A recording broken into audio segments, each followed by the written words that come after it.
Hey guys, welcome to Only Vocabulary. So guys, आज हम लोग ये 7 वर्ड्स डिस्कस करने वाले हैं for our competitive exam. And guys, अगर ये वीडियो आपके लिए हेल्पफुल रहा या आपको वर्ड्स को समझने में, इसके साथ याद रखने में हेल्प मिले तो प्लीज गाइस हमारे वीडियो को लाइक कर देना. एंड अगर इस वीडियो में या इस YouTube चैनल पे आप पहली बार हो तो प्लीज गाइस सब्सक्राइब भी कर लेना ताकि आप भी नए नए वर्ड्स अच्छे से ट्रिक के साथ याद रख पाओ. तो गाइस शुरू करते हैं. हमारा फर्स्ट वर्ड है wastage. Wastage means a small part और a small amount of something like traces, reminders of something that has disappeared और इज डिसअपीयरिंग. मतलब किसी चीज का छोटा सा अंश या निशान या अवशेष जो गायब हो गया हो या गायब होने वाला हो तो उसे कहते हैं वेस्टेज. या किसी चीज का फुटप्रिंट या निशान को भी कहते हैं वेस्टेज. जैसे फुटप्रिंट इन द सैंड मतलब जब आप बालू पे चलते हो तो एक फुटप्रिंट बन जाता है ना, फुटप्रिंट एक निशान बन जाता है तो उसे कहेंगे वेस्टेज. या जैसे स्पीक में देख लो, ये किसी दीवार है ना, ये दीवार का एक पार्ट है तो इसको देखने से लग रहा है कि यहाँ कोई घर या कोई बिल्डिंग था. नहीं, बिल्डिंग तो नहीं कह सकते हो, कोई घर या कोई महल था तो ये उस महल का, उस घर का एक छोटा सा निशान है, अवशेष है जो बचा हुआ है तो इसे कहेंगे wastage. So vestige means the last small part that remains of something that existed before, or we can say an indication that something has been present. मतलब कुछ तो था वहाँ पे. एंड इसे हिंदी में कहेंगे अवशेष या निशान. एंड गाइस, इसे याद रखने के लिए आप इसको करो रेड इन्वेस्टिगेट से. Vestige investigate. So while investigating we look for vestige. जैसे जब सीआईडी या कोई ऑफिसर इन्वेस्टिगेट करता है तो वो इन्वेस्टिगेशन में क्या ढूंढता है? Look for wastage. मतलब कोई निशान मिल जाए, कोई अवशेष मिल जाए. जैसे कोई फिंगरप्रिंट मिल जाए, फिंगरप्रिंट एक तरह का हुआ ना निशान, तो वो जो फिंगरप्रिंट मिल जाए, कोई निशान मिल जाए या कुछ क्लू मिल जाए या कोई अवशेष मिल जाए जिससे उसका इन्वेस्टिगेशन आगे बढ़े तो वो इन्वेस्टिगेशन में वेस्टेज ढूंढता है. देखो इसमें भी वेस्टेज आ रहा है ना, इन्वेस्टिगेशन में VSTIGE आ रहा है, पूरा आ रहा है तो इसको करो read investigate vestige. Okay. For example a vestige of an ancient tradition. मतलब एशियंट ट्रेडिशन का एक वेस्टेज है, अवशेष है. एंड इसके रिलेटेड वर्ड्स है वेस्टिजियल, जब इसे आप एज एडजेक्टिव यूज करोगे तो.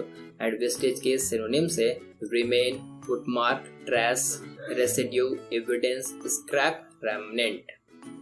नेक्स्ट वर्ड हमारा है falter. Next word is falter. Falter से to hesitate, stumble, or we can say lose strength. मतलब लड़खड़ा जाना या डगमगा जाना या अपने स्ट्रेंथ, अपने ताकत को खो देना हो कहते हैं फेल्टर. जैसे, और एक्चुअली हम फेल्टर को अलग अलग सेंस में, अलग अलग सिचुएशन में अलग अलग यूज करते हैं. जैसे सपोज जब आप बोलते लड़खड़ा जाते हो, होता है ना, आप कभी कुछ बोल रहे हो और आप लड़खड़ा जाते हो, मतलब आगे क्या बोलना आपको कुछ समझ नहीं आता है. मैं भी कभी होता है ना लड़खड़ा जाता हूँ तो उस टाइम मतलब कोई बोलते कुछ लड़खड़ा जाता है, डगमगा जाता है तो उसे भी कहोगे फेल्टर. या जैसे सपोज कोई कंपनी या कोई बिजनेस है वो भी लड़खड़ा गई है, डगमगा गई है. जैसे बोलते हैं ना, वो कंपनी अभी मतलब प्रॉफिट अच्छा सा रन नहीं करी, मतलब जैसे पहले कंपनी रन करती थी वैसा वो रन नहीं कर रही है तो मतलब वो थोड़ा डगमगा गया है, लड़खड़ा गया है तो उसे भी कहेंगे falter. So falter means to hesitate in purpose और एक्शन, और you can say to lose strength और पर्पस और एंड स्टॉप और ऑलमोस्ट स्टॉप. हिंदी में से कहेंगे लड़खड़ा जाना या डगमगा जाना. एंड गाइस, इसे याद रखने के लिए आप इसको करो रेड फेल से. फेल्टर में देखो आ रहा है ना FAL, तो इसको मैंने FAIL फेल या फॉल, तो फेल या फॉल में भी आ रहा है. तो suppose someone one who fails, falls, lose strength. मतलब कोई fall, lose strength हो जाता है, डगमगा जाता है, गिर जाता है, वो होगा फेल्टर.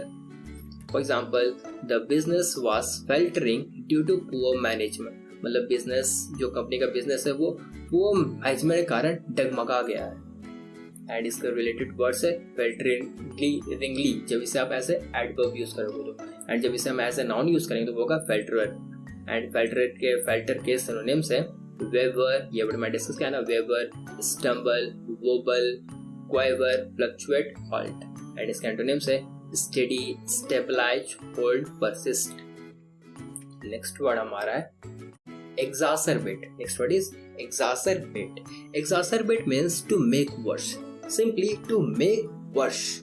मतलब बर्बाद कर देना या और बदतर कर देना या किसी सिचुएशन को जो पहले से खराब है आप उसे और भी खराब और भी बदतर कर दे रहे हो, तो उसे ही कहते हैं exacerbate. जैसे इसे एग्जांपल समझते हैं. जैसे सपोज किसी दो ग्रुप में फाइट हो रही हो या कोई बहस हो रही हो एंड आप उस बहस में जाके और कुछ उल्टा सीधा बोल देते हो, मतलब उन लोगों को और भड़का देते हो. तो वो लोग पहले तो वो सिचुएशन खराब था, पहले से वो लोग फाइट कर रहे थे, आपने जाके उस सिचुएशन को और भी खराब कर दिया. अब फाइट और बढ़ जाएगी और बहस और बढ़ जाएगी, तो उसे कहेंगे exacerbate. मतलब आपने उसको और जो पहले सिचुएशन था आपने उसको और बेकार कर दिया और बदतर कर दिया और बर्बाद कर दिया, तो उसे कहेंगे exacerbate. So exacerbate means to make something that has already bad even worse, or you can say make worse. Hindi में से कहेंगे बिगाड़ देना या खराब कर देना. एंड गाइस इसे याद रखने के लिए आप इसको 3 पार्ट में बांट लो. x plus Acer plus 8. तो कहा ना x plus Acer plus 8. x को मैंने क्या दिया एक्सपायर्ड से. x एक्सपायर्ड, एसर मीन्स होता है बिटर एंड 8 तो पता है आपको. सो when he ate देखो 8 आ रहा है ना. when he ate an expired और एसर मेडिसिन. एक्सपायर्ड आ रहा है और एसर आ रहा है, तो when he ate expired और एसर मेडिसिन मतलब जो मेडिसिन एक्सपायर्ड हो गया है या खट्टा है. it worsened the fever.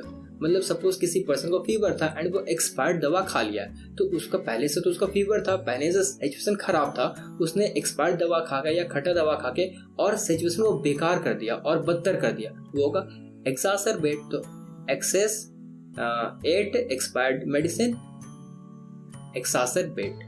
For example, his angry comment have exacerbated tension in the negotiation process. And इसके related words है exacerbation. जब इसे आप एज ए नाउन यूज करोगे तो, एंड जब इसे हम एज ए एडवर्ब यूज करेंगे तो होगा exacerbatingly. एंड exacerbate के synonyms है inflame, worsen, intensify, magnify, deepen. And इसके एंटोनिम्स है improve, better, ameliorate. Next word हमारा है mayhem. Next word is mayhem. Mayhem means a violent and rowdy disturbance. A violent and rowdy disturbance मतलब एक हिंसक और उग्र सिचुएशन. एक हिंसक और उग्र सिचुएशन मतलब जब एक अफरा तफरी हो जाती है, एक खलबली मच जाती है, तो उसे ही कहते हैं mayhem. ऐसे तो बहुत सारे अफरा तफरी मचती है, खलबली होती है, बट mayhem वहाँ यूज होता है जब ग्रुप ऑफ पीपल मतलब कोई क्राउड या भीड़ मिलकर कुछ अफरा तफरी करती है, खलबली मचा देती है, तो उसे कहते हैं mayhem. So mayhem means a scene or situation that involves a lot of violence, or we can say a violent and needless disturbance. Hindi में से कहेंगे अफरा तफरी या खलबली मचा देना. जैसे यहाँ देखो पिक में सब लोग ग्रुप मिलके खलबली मचा रहे, अफरा तफरी कर रहे, तो इसे कहेंगे mayhem. एंड इसे गाइस याद रखने के लिए आप इसको करोगे may harm से. mayhem, may harm, मतलब may harm मतलब हमें जो mayhem है मतलब कोई अफरा तफरी या कोई तबाही है, उससे हमें नुकसान हो सकता है, होता है ना. तो mayhem, may harm, mayhem, may harm. Okay.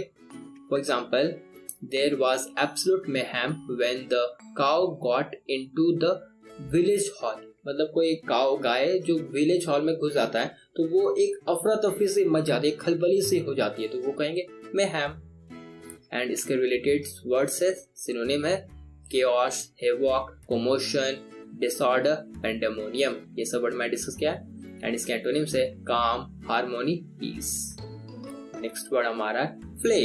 Next word is flay. Flay means to peel or beat the skin of a person or animal.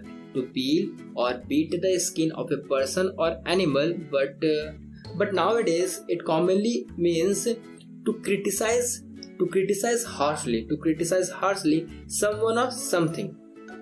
मतलब किसी की आलोचना करना, किसी की बहुत कड़ी आलोचना करना या किसी की बहुत कठोर आलोचना करना या किसी की बहुत तीखी आलोचना करना, वो कहते हैं फ्ले. और एक इसका मतलब होता है किसी की चमड़ी उधेड़ना, किसी की चमड़ी उधेड़ना को कहते हैं फ्ले। बट जब आप किसी पर्सन की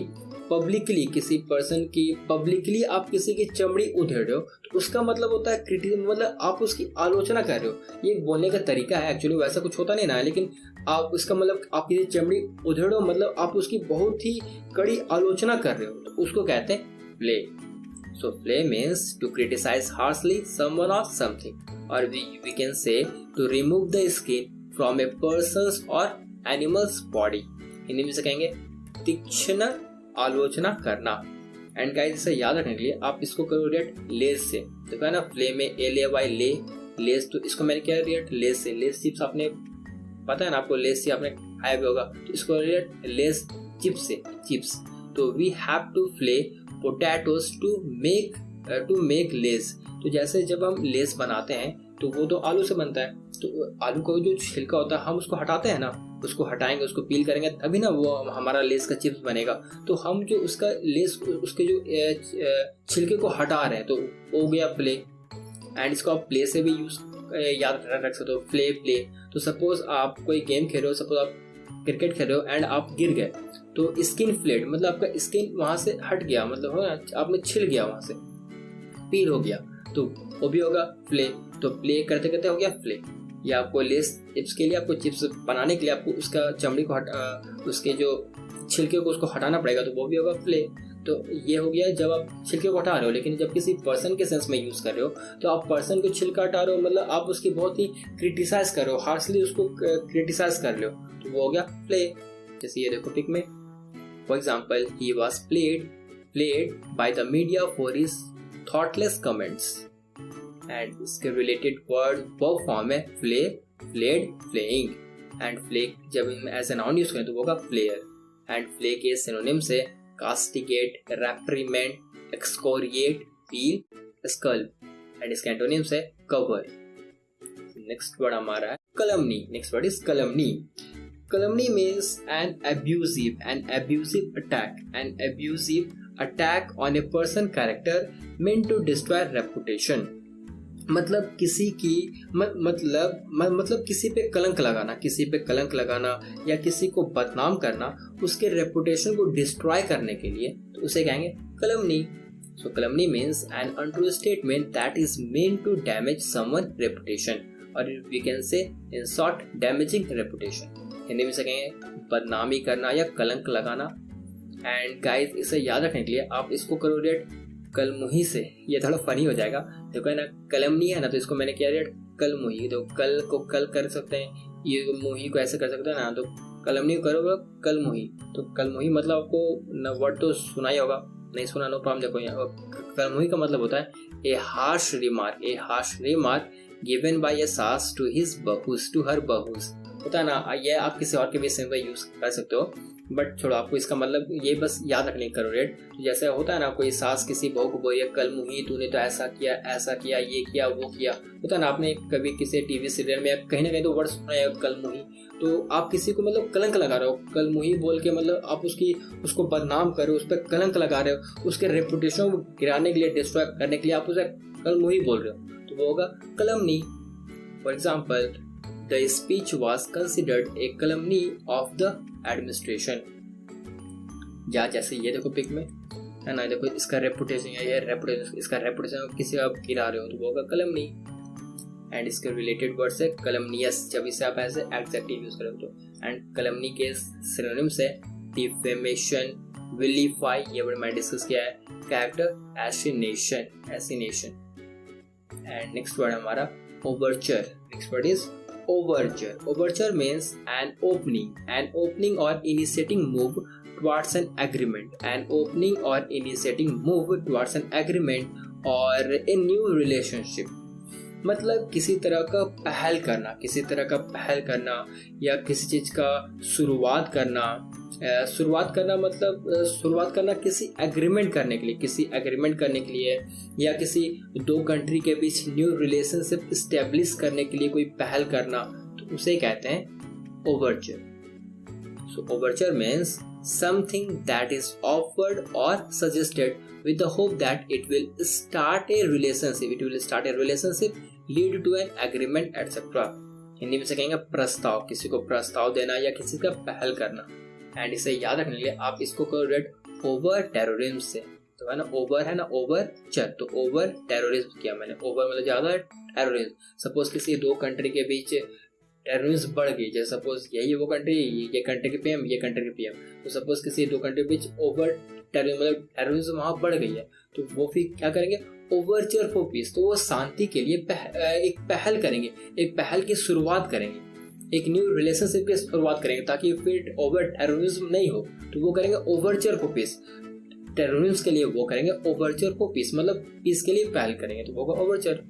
for example old enemies made Overture for piece, मतलब पुराने दुश्मनों ने पीस के लिए एक किया, मतलब पीस के लिए पहल किया। एंड इसके रिलेटेड सिनोनिम से proposal, approach, move, opening move, proposition. And इसके एंटोनिम्स होंगे withdrawal, conclusion. Next words guys, हमने 7 वर्ड डिस्कस कर लिए, हम लोग एक बार रिवाइज कर लेते हैं।